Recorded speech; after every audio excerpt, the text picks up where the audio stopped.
This is RTV6 News at 6, working for you.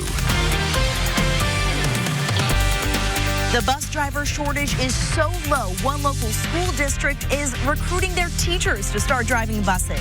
I am Stephanie Wade speaking with one teacher tonight who might take them up on the offer. Can you see it? A school bus is already lit up like a Christmas tree, but new tonight, school districts are going a step further to make sure that you don't miss the bus. And working for you and getting results, RTV6 talks to a very happy homeowner whose street is now pothole-free after we got involved. We begin now at 6 with school districts across our area struggling to find bus drivers as the start of the school year is now just weeks away. Now, Raphael, one is offering extra cash to its teachers to get behind the wheel. RTV6's Stephanie Wade is in Carmel tonight speaking with the district who came up with this new deal. It's going to be new, so I'm a little nervous.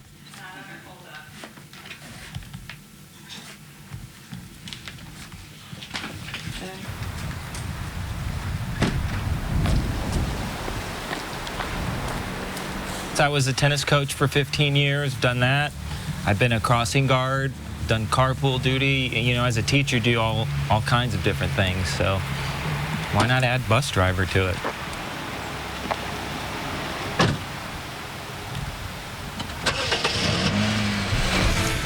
And we are having some technical issues with that story. We will get back to it later in the newscast. And now we're going to check in on our weather forecast with Kevin Gregory, where it was a hot day outside, and it looks like those temperatures are still up there, Kevin. The only thing that will cool us off temporarily this evening will be a downpour, and there's certainly a few of those. These are popping up unsurprisingly, or not surprisingly, in the heat and humidity. You can go ahead and just take the computer full if you want. These thunderstorms produce some 50-mile-per-hour wind gusts and will be moving slowly to the east through the evening. Let me jump up to Jay County. You've got a thunderstorm warning. There's recently a 51-mile-per-hour gust east of Muncie.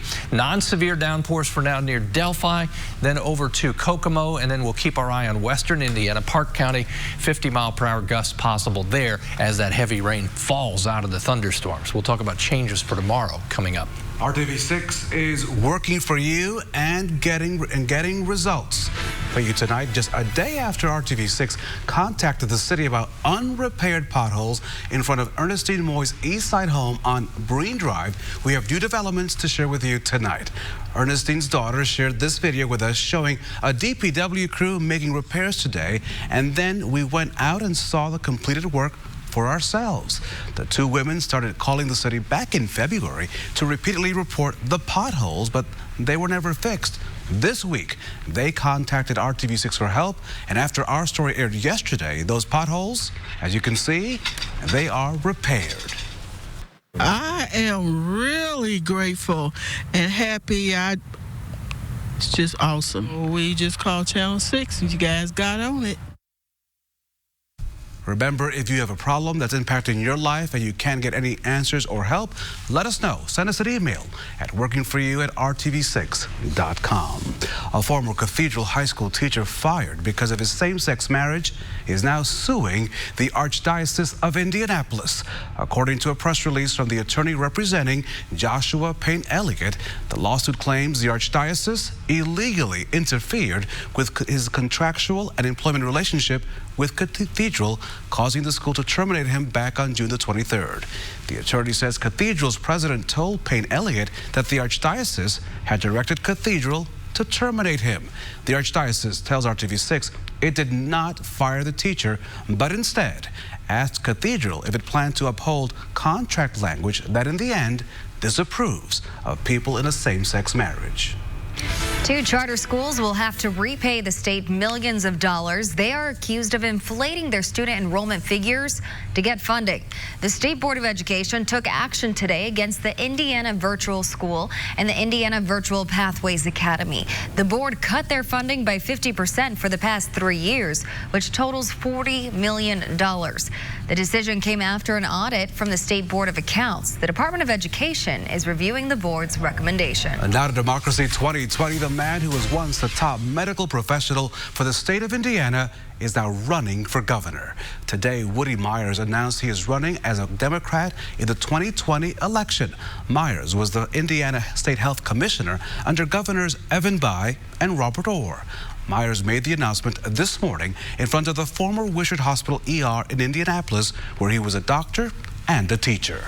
I'm running for governor because Indiana has too many pre-existing conditions that typical politicians just can't treat. And treating tough problems is what I do. We'll have more on his jobs plan tonight on the news at 7. A current Indiana governor, Republican Eric Holcomb, is expected to kick off his re-election plans for a second term this weekend in Knightstown. A mistake is forcing federal prosecutors to start over their case against Richard Grundy. A mistrial was declared today on the second day of the trial in the federal courthouse. Grundy is accused of being a so-called drug kingpin, selling cocaine, meth, and heroin in Indiana. His trial was supposed to take 6 weeks. The U.S. Attorney's Office says a violation of a court order led to that mistrial. The government plans to seek a new trial date against Grundy as soon as possible. Indiana school districts are pushing to improve safety for thousands of kids that ride a school bus. Attorney General Curtis Hill has given districts the okay to add a stop arm up to 6 feet long to get drivers' attention. RTV6's Cameron Riddle talks with one school transportation official who would like to see that happen. School buses are already one of the biggest and brightest vehicles on the road, but many bus drivers will tell you sometimes it seems as if the big yellow bus is invisible. It really doesn't seem to matter that it's a bright yellow vehicle with LED lights and flashing lights.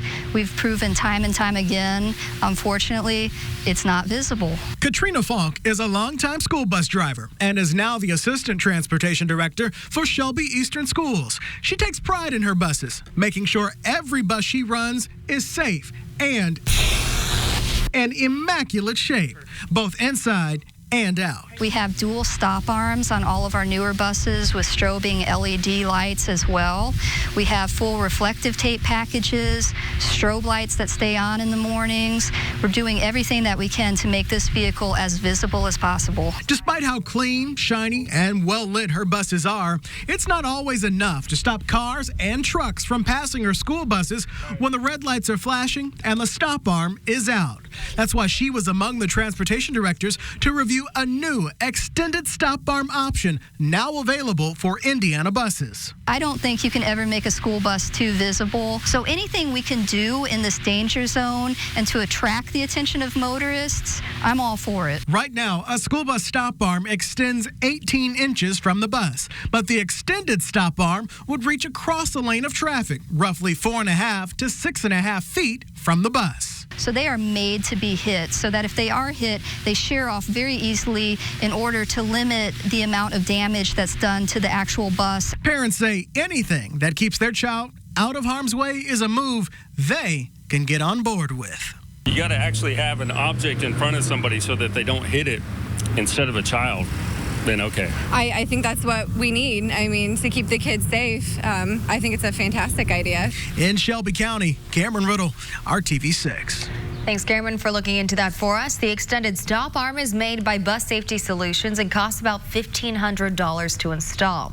The company says school districts in other states that have already started using it have seen a 55% to 85% reduction in stop arm violations. Now at 6, new residents to Indiana no longer have to take a written exam to get their Indiana driver's license. If you hold a valid license from another state, the only test you have to pass to get your Indiana license is the vision test. Making this possible is a new law that took effect July the 1st. Now you still need to provide documents to prove your identity, social security number, legal status in the U.S., and your Indiana residency. Some new things there at the BMV. Love the bright lights, the games of chance, and the excitement of a casino? A new state law means there could be a job waiting for you at the start of the year, but the time to take action is now. Brett. We got baseball tonight in Kokomo. It's season number 5 for the Jackrabbits. A little pop-up shower here at Municipal Stadium right now. 7:05 first pitch, though. Brad Brown live up here. We'll take a look at the game and a look at their season coming up in sports. And I'll show you just south of Kokomo on 31, heavy downpour. We'll find other downpours and some wind gusts have been around 50 miles per hour.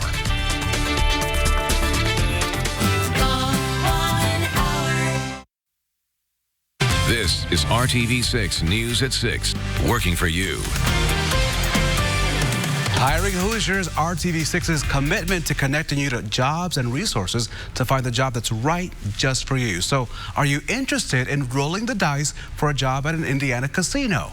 Harrah's Hoosier Park in Anderson and Indiana Grand Casino, Racing and Casino in Shelbyville are now officially accepting applications for live dealer positions and dealer school. This is to prepare for the launch of live table games coming up in January.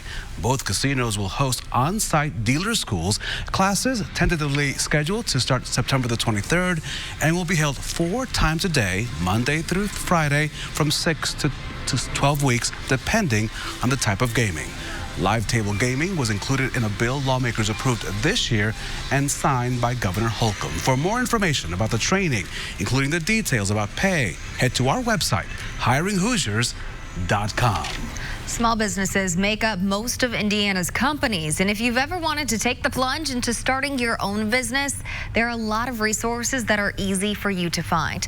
The Indiana Chamber of Commerce recommends that you start with the Small Business Development Center.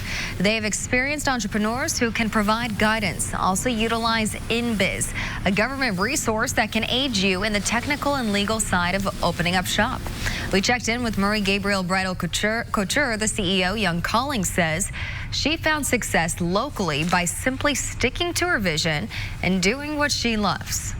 I used to work for the National Bridal Company, running a retail bridal stores. And then I saw the need of a modern chic and more global bridal salons in the state of Indiana. So there was a very necessity I felt. A small business can be successful anywhere. I think it's more the preparation that a person or a company does, making sure they're filling a niche. The Small Business Administration says more than 1.2 million Hoosiers work for small businesses. And we have a list of resources for you to use if you are thinking about starting your own business or looking at ways to grow and maintain your small business. You can find that at hiringhoosiers.com.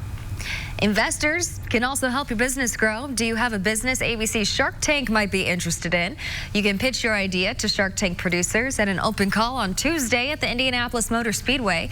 Doors open at 6 a.m. The event starts at 9. We have more information on the RTV6 app and theindychannel.com. Kevin. You know it was hot today. This is how hot. 93 for the high in Indy. Heat index of 105. And in that humidity, finally, we're getting these thunderstorms erupting. They're maturing, creating some 50-mile-per-hour wind gusts. We've got a new thunderstorm warning to talk about. Damaging wind would be the main threat. We've already had several reports of 50 to 50-mile-per-hour winds. Torrential rainfall accompanies this as well. Here's the new thunderstorm warning. Southern Park County, northern portions of Vigo, and then Clay. But just follow the lightning. Torrential rain there, and then also east of Muncie. That's been producing 50-mile-per-hour gusts. Albany to farmland. I was reading there's some power outages in northeast portions of Delaware County. This will move between Portland and Winchester, an intense storm there. Heavy downpours between Delphi and Rossville, between Frankfort and Tipton. All of these moving to the east at about 15 to 20 miles per hour. Can expect 60-mile-per-hour wind gusts with this storm that's cutting right across Park County, southern portion of Park County, and again, will stay just to the north or near Brazil and then toward Cloverdale, Greencastle, and Bainbridge. You'll get temporary relief. Look what happened. Temperature was up to 95 in Muncie earlier. It's 81 now. Indy's at 91 temporarily with the thunderstorms just off to the west. Still 93 anywhere along the Wabash River. 9 o'clock tonight, active thunderstorms as we go to 11. Everything shifting to the south. Bloomington over to Columbus and Greensburg by 1 o'clock in the morning, starting to calm things down. If you don't see rain this evening, you're going to get quite dry because no more rain in the forecast really through the 7-day forecast, maybe middle of next week. Storm Shield app, it's helpful even when you don't need it just for radar. You can get an hourly forecast there, and that Storm Shield app is free.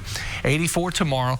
Friday still lower on the humidity scale, so a little more comfortable. Temperatures climb to the 90s as we get to Saturday and Sunday.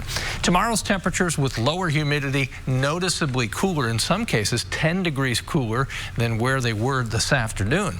Tomorrow through the day will stay dry, maybe an isolated shower thunderstorm, but really not a concern for most of us. As you look at the 7-day planner, temperatures over the next 7 days stay sky high, well above average, in the low 90s at times. Overnight lows around 70. Rain chances come back in the middle of next week. We'll keep our eye on a tropical weather system that may bring some moisture our way in the middle of the week. Today was day one of weather camp for 2019. We were at the College Avenue Library Branch. I am a meteorologist, somebody who studies the atmosphere. Weather is very complex. It's always changing. Low pressure. Yeah. We change the pressure. All right.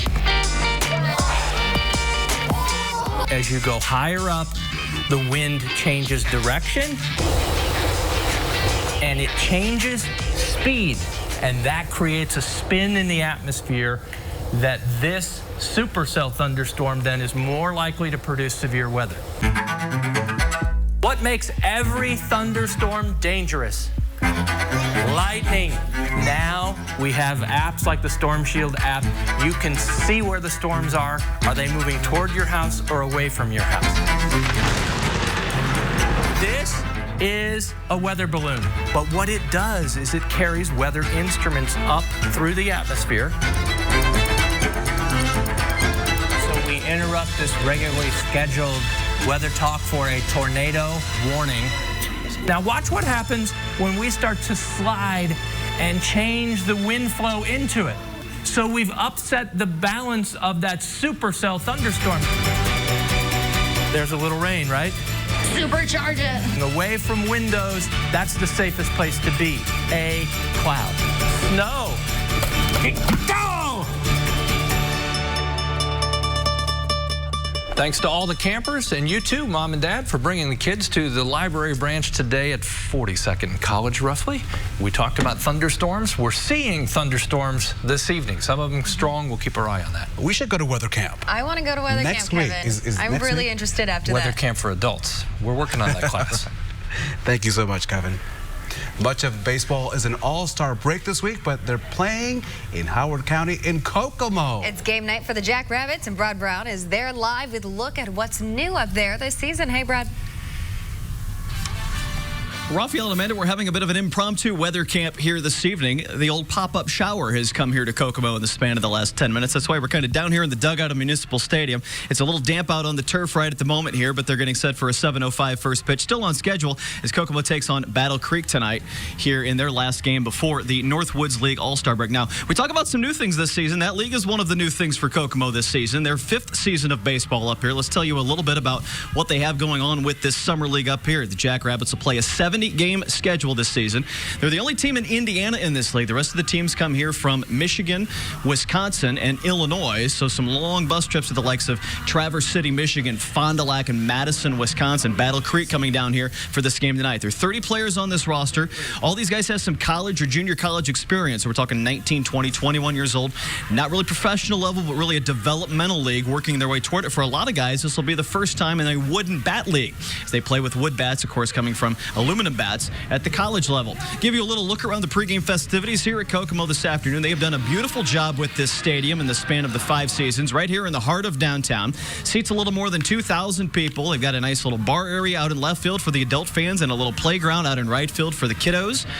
Some suites up top. Really a very big league, small town cross experience here with the baseball. Something else they've got is a great hometown feel. Tonight, the starting pitcher is from Kokomo. Baden Root played some games here at this stadium before, and he'll pitch tonight in front of the home crowd.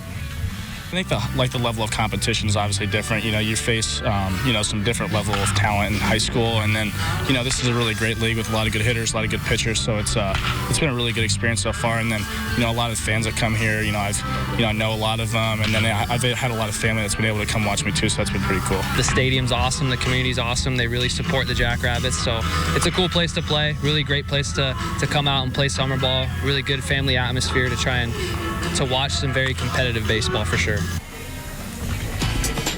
The All-Star break and a couple of weeks off before they're back home. Another home series at the end of July and 4 home games in August before the season wraps up, because these guys are all headed back to school in the middle of August. We'll have a look at more of the Jackrabbits for you tonight on the news at 11. Fever had a day game today, a noon tip at Bankers Life Fieldhouse, taking on the Las Vegas Aces. A close game down to the wire, but Vegas eventually got the win 74-71. Tierra McCowan had 11 points and 12 rebounds for the Fever. 9,200 fans, most of them kids, summer campers. A lot of that going on. Fever back home on Friday night and again on Sunday afternoon. Again, we're waiting for the rain to subside. It will soon enough here in Kokomo, and we'll have some baseball. We'll look forward to seeing that here this evening. Time for a final break. Back to the studio for one more look at that forecast and the end of tonight's news at 6. Next. Only at Ashley Home Store.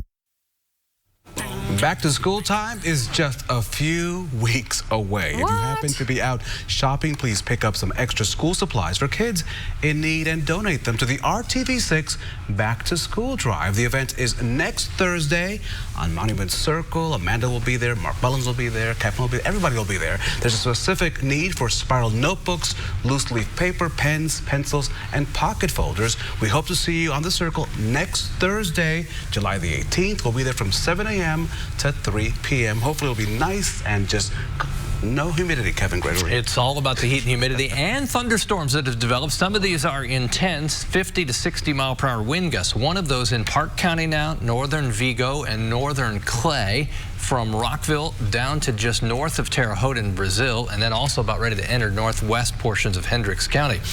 As you see, between Frankfort and Kokomo, heavy rainfall, and then this storm intense between Portland and Winchester. Heavy rainfall as well. Well, thanks for joining us tonight. We'll see you tonight at the news at 7. Good night.